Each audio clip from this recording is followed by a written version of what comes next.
ಸುದ್ದಿಗಾಗಿ ಸಿದ್ದು ನ್ಯೂಸ್. ಸುದ್ದಿಗಾಗಿ ಸಿದ್ದು ನ್ಯೂಸ್ಗೆ ಸ್ವಾಗತ. ನಾನು ಮುನೀರ್ ಅವಟಿಗೇರಿ. ರೈತರಿಗೆ ನ್ಯಾಯಯುತ ಪರಿಹಾರ ನೀಡಲು ಸರ್ಕಾರ ವಿಫಲ, ಮಾಜಿ ಶಾಸಕ ನಡಹಳ್ಳಿ. ಹೌದು, ಮುದ್ದೇಬಿಹಾಳ ತಾಲೂಕಿನ ಚಿಮ್ಮಲಗಿ ಏತ ನೀರಾವರಿ ಯೋಜನೆಗೆ ಸಂಬಂಧಿಸಿದಂತೆ 2012ರಲ್ಲಿ ಭೂ ಸ್ವಾಧೀನ ಮತ್ತು ಪರಿಹಾರ ದರ ನಿಗದಿಪಡಿಸಲಾಗಿದ್ದರೂ ರಾಜ್ಯ ಸರ್ಕಾರ ಇಂದಿಗೂ ರೈತರಿಗೆ ನ್ಯಾಯಯುತ ಪರಿಹಾರ ನೀಡದೆ ನ್ಯಾಯಾಲಯದಲ್ಲಿ ಮೇಲ್ಮನವಿ ಸಲ್ಲಿಸುತ್ತಾ ವಿಳಂಬ ನೀತಿ ಅನುಸರಿಸುತ್ತಿದೆ ಎಂದು ಬಿಜೆಪಿ ರೈತ ಮೋರ್ಚಾ ರಾಜ್ಯಾಧ್ಯಕ್ಷ ಹಾಗೂ ಮಾಜಿ ಶಾಸಕ ಎಎಸ್ ಪಾಟೀಲ್ ನಡಹಳ್ಳಿ ಆರೋಪಿಸಿದರು. ಕಳೆದ ಒಂದು 4-5 ದಿನದಿಂದ ಬೇರೆ ಬೇರೆ ಕಾರಣಕ್ಕೋಸ್ಕರ ತಾಳಿಕೋಟೆ ಮತ್ತು ಅನೇಕ ಹಳ್ಳಿಗಳಿಗೆ ಹೋಗಿದೆ. ಬಹಳ ಗಂಭೀರವಾದಂಥ ಪರಿಸ್ಥಿತಿಯನ್ನು ಜನ ಕೆಲವು ವಿಚಾರದಲ್ಲಿ ಎದುರಿಸ್ತಾ ಇದ್ದಾರೆ. ಒಂದು, ಎರಡನೇದು, ಈ ಅಧಿಕಾರಿಗಳು, ನಾನು ರೈತರಿಗೋಸ್ಕರ ಹೋರಾಟ ಮಾಡ್ತಿರ್ತಕ್ಕಂಥ ರೈತ ಸಂಘಟನೆಗಳಿಗೆ ಮತ್ತು ರೈತ ಮುಖಂಡರುಗಳಿಗೆ ನೈತಿಕವಾಗಿ ಸಂಪೂರ್ಣವಾದಂಥ ಬೆಂಬಲವನ್ನು ಭಾರತೀಯ ಜನತಾ ಪಕ್ಷ ವ್ಯಕ್ತಪಡಿಸ್ತದೆ. ಇದೊಂದು ಎರಡು ಮಾತಿಲ್ಲ. ಯಾಕಂದ್ರೆ ರೈತರಿಗೆ ಬಹಳ ದೊಡ್ಡ ಅನ್ಯಾಯವನ್ನು ಕಳೆದ 10 ವರ್ಷಗಳಿಂದ ಈ ಜಿಲ್ಲೆಯಲ್ಲಿ ಆಗ್ತಾ ಬಂದಿದೆ. ಬಹುಶಃ ಉತ್ತರ ಕರ್ನಾಟಕದಲ್ಲಿ ಈ ಭಾಗದ ರೈತರ ನೀರಾವರಿ ಯೋಜನೆಗಳ ಬಗ್ಗೆ ಆಗಲಿ, ಬೀದಿಗಿಳಿದು ಹೋರಾಟ ಮಾಡಿದವನು, ಎತ್ತಿನ ಬಂಡಿ ಕಟ್ಕೊಂಡು ಹೋರಾಟ ಮಾಡಿದವನು, ಹುಟ್ಟು ಹಬ್ಬದ ದಿನವೇ 48 ಗಂಟೆ ಉಪವಾಸ ಮಾಡಿದವನು, ವಿಧಾನಸಭೆಯಲ್ಲಿ ಪ್ರಥಮ ಬಾರಿಗೆ ಚಿಮ್ಮಲಗಿ ಮುಳವಾಡ ಎತ್ತಿನ ನೀರಾವರಿ ಯೋಜನೆಗಳ ಬಗ್ಗೆ ಸುದೀರ್ಘವಾಗಿ ಮಂಡನೆ ಮಾಡಿ ನಿರಂತರವಾಗಿ ನಾನು ಎಷ್ಟು ವರ್ಷ MLA ಆಗಿದ್ದೆ, 10 ವರ್ಷ ಪ್ರತಿ ಅಧಿವೇಶನದಲ್ಲಿ, ಒಂದು ಅಧಿವೇಶನ ಅಲ್ಲ, 100ಕ್ಕೆ 70%, 80% ಅನ್ಕೊಳ್ಳಿ, ಪ್ರತಿ ಅಧಿವೇಶನದಲ್ಲಿ ರೂಲ್ 69ನಲ್ಲಿ ಮಂಡನೆ ಮಾಡೋದು ನಾನು. ಇದನ್ನು ನಾನು ರೈತ ಮುಖಂಡರುಗಳು ಹೇಳಿ ಬಯಸ್ತೇನೆ. ನಾನು ಯಾಕೆ ಅವ್ರ ಹೋರಾಟಗಳನ್ನು ಅಬ್ಸರ್ವ್ ಮಾಡ್ತಾ ಇದ್ದೇನೆ.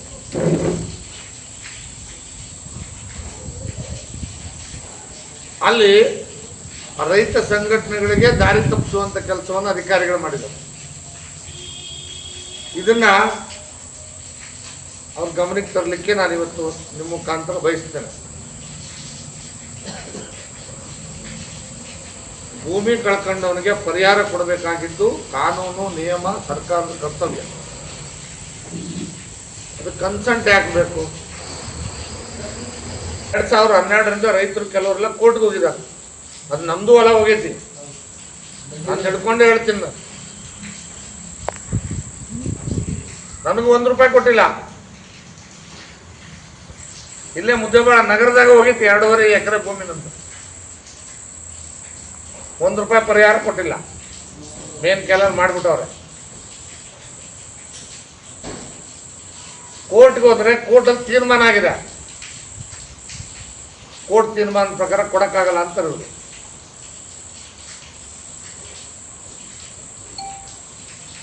ಮತ್ತೆ ಯಾರ ಹತ್ರ ಹೋಗ್ಬೇಕು ಜನ? ಈಗ ಅವರು ಕೋರ್ಟ್ಗೆ ವಾಪಸ್ಸು ರಿವಿಷನ್ ಹಾಕೊಂಡವ್ರೆ, ಕೊಡಕ್ಕಾಗಲ್ಲ ಅಂತ ಸುಪ್ರೀಂ ಕೋರ್ಟ್ಗೆ ಹೋಗ್ಯವ್ರೆ. ಕೊಡ್ತೀರಿ? ಕನ್ಸಂಟ್ ಯಾಕೆ ಕೊಡ್ಬೇಕು ರೈತರು? ನೀವು ಭೂಮಿನ ಕ್ಯಾನಲ್ ತೆಗಿಬೇಕಾದ್ರೆ ಕನ್ಸೆಂಟ್ ತೊಗೊಂಡು ತೆಗಿಬೇಕು, ಪರಿಹಾರ ಕೊಟ್ಟು ತೆಗಿಬೇಕು. ಆದರೆ ನಮ್ಮ ರೈತರು, ನಾವೆಲ್ಲ ಆ ಸಂದರ್ಭದಲ್ಲಿ ಹೋರಾಟಗಳು ಮಾಡಿದಂಥ ಸಂದರ್ಭದಲ್ಲಿ ರೈತರಿಗೆ ವಿನಂತಿ ಮಾಡಿದೆ, ನೋಡಪ್ಪ ನೀರಾವರಿ ಆಗಲಿ ದಯಮಾಡಿ ಅವಕಾಶ ಮಾಡಿಕೊಡಿ, ಕ್ಯಾನಲ್ ಮಾಡೋಕ್ಕಂತ ದೊಡ್ಡ ಮಂತ್ ಮಾಡಿಕೊಟ್ಟಿದ್ದಾರೆ. ಅವ್ರಿಗೆ ನಿಮ್ಮ ಸರ್ಕಾರದ ಅವಧಿನಲ್ಲಿ ನಿಮಗೇನು ಪರಿಹಾರ ಕೊಡೋಕೆ ಯೋಗ್ಯತೆ ಇದೆ ಕೊಡಿ, ಉಳಿದು ಕೊಡೋಕ್ಕೆಲ್ಲ ಬಿಡಿ. ಉಳಿದು ನಮ್ಮ ಸರ್ಕಾರ ಬಂದಾಗ ಕೊಡ್ತೀವಿ ನಾವು. ನೀವೇನು 20 ಲಕ್ಷ ಕೊಡ್ತೀಯಾ, 50 ಲಕ್ಷ ಕೊಡ್ತೀಯಾ ಎಕರೆಗೆ? ನಿನ್ನ ಯೋಗ್ಯತೆ ಎಷ್ಟಿದೆ ಎಷ್ಟು ಕೊಡು. ಅದು ಬಿಟ್ಟು ರೈತರ ಹತ್ರ ಇವರು ಕನ್ಸೆಂಟ್ ತಗೊಳಕ್ ಹೊರಟಿದ್ದಾರೆ. ಇದನ್ನ ರೈತ ಸಂಘಟನೆಗಳ ವಿನಂತಿ ಮಾಡ್ತೇನೆ. ಇದು ವ್ಯವಸ್ಥಿತವಾಗಿ ರೈತರಿಗೆ ಮೋಸ ಮಾಡೋ ತಂತ್ರ ಇದು. ನನಗೆ ಹೆಂಗ್ ಗೊತ್ತಾಯ್ತು ಅಂತ ಹೇಳ್ತೀನಿ. ಮೊನ್ನೆ ನಮ್ಮ ಮನೆಗೆ ಬಂದಿದ್ದ ಅವನು ಕಾಫಿ ತಗೊಂಬಂದಿದ್ದ. ಯಾತಕ್ಕೆ ಬಂದಿದ್ದಪ್ಪ ಅಂದರೆ KBJNL ಆಫೀಸರ್. ಇಲ್ಲ ಸರ್, ನಿಮ್ಮ ತಮ್ಮರ ಹೆಸರಲ್ಲೇ ಹೊಲ ಹೋಗಿದೆ ಇಲ್ಲಿ ಬಸರಕೊಡದಲ್ಲಿ ಒಂದು, ಅದಕ್ಕೆ ತಮ್ಮರ ಹೆಸರಲ್ಲೇ ಇದೆ, ಅದಕ್ಕೆ ಅಲ್ಲಿ ಗ್ರಾಮ ಸಭೆ ಕರೆದಿದ್ದೀವಿ ಕನ್ಸರ್ನ್ ತಗೊಳಕ್ಕೆ ಅಂದರು. ತಗೊಂಡು ಓದ್ತಿದ್ದ ನಾವು. ಯಾತಕ್ಕಪ್ಪ, ಇದಕ್ಕೆ ಯಾಕಪ್ಪ ಕನ್ಸರ್ನ್ ಕೊಡಬೇಕು ಅಂದೆ. ಯಾಕೆ ಕೊಡ್ಬೇಕು ಕನ್ಸಂಟು? ನೀನು ಇವತ್ತು ಇರ್ತಿದ್ಯಾ, ಸರ್ಕಾರ ನಾಳೆ ಹೋಗ್ತದೆ. ನೀನು ಕೊಡೋ ಯೋಗ್ಯತೆ ಇದ್ರೆ ದುಡ್ಡು ಕೊಡು. ಕೊಡೋಕ್ಕಾಗದೆ ಹೋದ್ರೆ ನಾವು ಮುಂದಿನ ಸರ್ಕಾರ ಬಂದಾಗ ಕೊಡ್ತೀವಿ. ಈಗಲೇ ಅವ್ರು ರಿಸ್ಟ್ರಿಕ್ಟ್ ಮಾಡ್ತಾವ್ರೆ. ಇದೇ ರೇಟ್ಗೆ ನಿಮ್ಮದು ಒಪ್ಪಿಗೆ ಇದೆ ಅಂತ ಒಪ್ಪಿಗೆ ಪತ್ರ. ಅದು ಕನ್ಸಂಟ್ ಅಂದ್ರೆ ಏನರ್ಥ? ಒಪ್ಪಿಗೆ ಪತ್ರ. ಯಾತಕ್ಕೆ ಒಪ್ಪಿಗೆ? ರೇಟಿಗೆ ಒಪ್ಪಿಗೆ. ಅಂದ್ರೆ ರೈತನ ಕಟ್ಟಾಕೋದು ಕೋರ್ಟಲ್ಲಿ. ಈಗೇನು ಸುಪ್ರೀಂ ಕೋರ್ಟ್ಗೆ ಹೋಗಿದ್ದಾರೆ, ಸರ್ಕಾರದ ರಾಜಕೀಯ ಬಗ್ಗೆ ಸರ್ಕಾರಕ್ಕೆ ಪರಿಹಾರ ಕೊಡೋ ಯೋಗ್ಯತೆ ಇಲ್ಲ ಅವರಿಗೆ. ಸುಪ್ರೀಂ ಕೋರ್ಟ್ಗೆ ಹೋಗಿದ್ದಾರೆ. ಈ ಊರಿನಲ್ಲಿ ಭಾಳ ಜನ ಲಾಯರ್ಗಳಿದ್ದಾರೆ, ಎಲ್ರಿಗೂ ಗೊತ್ತಿದೆ. ಅವರೆಲ್ಲ ಕೇಸ್ ತರ ನಡೆಸ್ತಾ ಇದ್ದಾರೆ. ಹೈಕೋರ್ಟ್ಗೆ ಬೆಲೆ ಕೊಡ್ತಾ ಇಲ್ಲ ಅವರು. ಈಗ ಏನು ಹೇಳ್ತಾರೆ ಅಲ್ಲಿ ಸುಪ್ರೀಂ ಕೋರ್ಟಲ್ಲಿ? ಈಗ ಸಿಗಾಕೊಳ್ತಾರೆ ಇವರು ಸುಪ್ರೀಂ ಕೋರ್ಟಲ್ಲಿ, ಹೈಕೋರ್ಟಲ್ಲಿ. ಏನೊಂದು ಲಕ್ಷಾಂತರ ಎಕರೆ ಹೋಗಿದೆಯಾ? ಒಂದು ರೈತಂದು ಪಾಪ 10 ಗುಂಟೆ 20 ಗುಂಟೆ 1 ಎಕರೆ ಹಬ್ಬ 2 ಗುಂಟೆ ಹೋಗಿರ್ಬೋದಪ್ಪ. ಅದು ಹಿಂದೆ ನಮ್ಮ ಸರ್ಕಾರ ಫಿಕ್ಸ್ ಮಾಡಿದ್ವಿ. ಫಿಕ್ಸ್ ಮಾಡಿದ ರೇಟ್ ಕೊಡೋದು ಬಿಟ್ಟು ರೈತರ ಕಡೆ ಕನ್ಸಲ್ಟ್ ಮಾಡಿಸ್ತಾ ಇದ್ದಾರೆ. ಇದನ್ನ ರೈತರನ್ನ ಹೆಚ್ಚುವರಿ ಪರಿಹಾರ ಕೇಳ್ದಂಗೆ, ಕೋರ್ಟ್ಗೆ ಹೋಗದಂಗೆ ಕಟ್ಟಿ ಹಾಕ್ತಕ್ಕಂಥ ವ್ಯವಸ್ಥಿತವಾದಂಥ ಒಂದು ಷಡ್ಯಂತ್ರ. ಇದನ್ನ ಮಾಧ್ಯಮದ ಮುಖಾಂತರ ರೈತರ ಗಮನಕ್ಕೆ ತರಲಿಕ್ಕೆ ನಾನು ಬಯಸ್ತೇನೆ. ನಿಮಗೆ ಯಾವುದೇ ಕನ್ಸೆಂಟ್ಗೆ ಸೈನ್ ಮಾಡಕ್ಕೆ ಹೋಗ್ಬೇಡಿ, ನಾನು ವಿನಂತಿ ಮಾಡ್ತೇನೆ. ಪರಿಹಾರ ಡಿಮ್ಯಾಂಡ್ ಮಾಡಿ.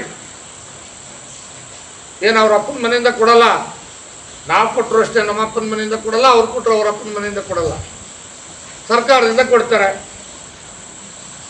ಈ ಸರ್ಕಾರ ಬಂದು ಇಷ್ಟು ದಿನ ಆಯಿತು, ಎಲ್ಲಿ ಕೊಟ್ಟಿದ್ದಾರೆ? 1 ರೂಪಾಯಿ ಕೊಟ್ಟಿಲ್ಲ. 1 ರೂಪಾಯಿ. ನೀರಾವರಿ ಯೋಜನೆ ಸಂಪೂರ್ಣ ನಿಂತೋಗಿದೆ.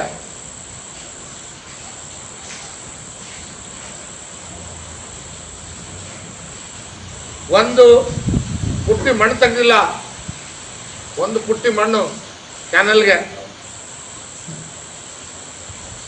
ಅದಕ್ಕೆ ನಾನು ರೈತರಲ್ಲಿ ವಿನಂತಿ ಮಾಡ್ತೀನಿ, ದಯಮಾಡಿ ಕನ್ಸೆಂಟ್ ಪತ್ರಕ್ಕೆ ಸೈನ್ ಮಾಡಕ್ಕೆ ಹೋಗ್ಬೇಡಿ. ಗ್ರಾಮ ಸಭೆಗಳಲ್ಲಿ ಒಪ್ಪಿಗೆ ಕೊಡಬೇಡಿ. ಪರಿಹಾರ ಡಿಮ್ಯಾಂಡ್ ಮಾಡಿ. ಪರಿಹಾರ ಕೊಡಲಿ, ಅವರು ಕೊಡಲೇಬೇಕು.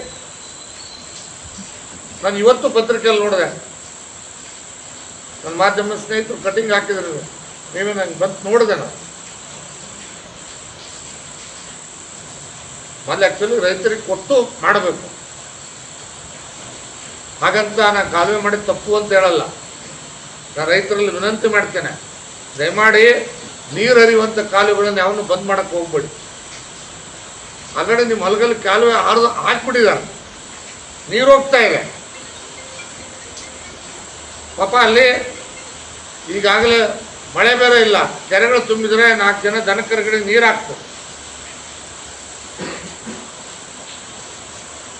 ಇರುವಂಥ ಕ್ಯಾನಲ್ಗಳನ್ನು ಅಡ್ಡೋದಾಗಲಿ ಅಡ್ಡಾಕೋದಾಗಲಿ ದಯಮಾಡಿ ಮಾಡಬೇಡಿ ಅಂತ ನನ್ನ ಕೈ ಮುಗಿದು ನನ್ನ ತಾಲೂಕಿನ ರೈತರಲ್ಲಿ ವಿನಂತಿ ಮಾಡ್ತೀನಿ.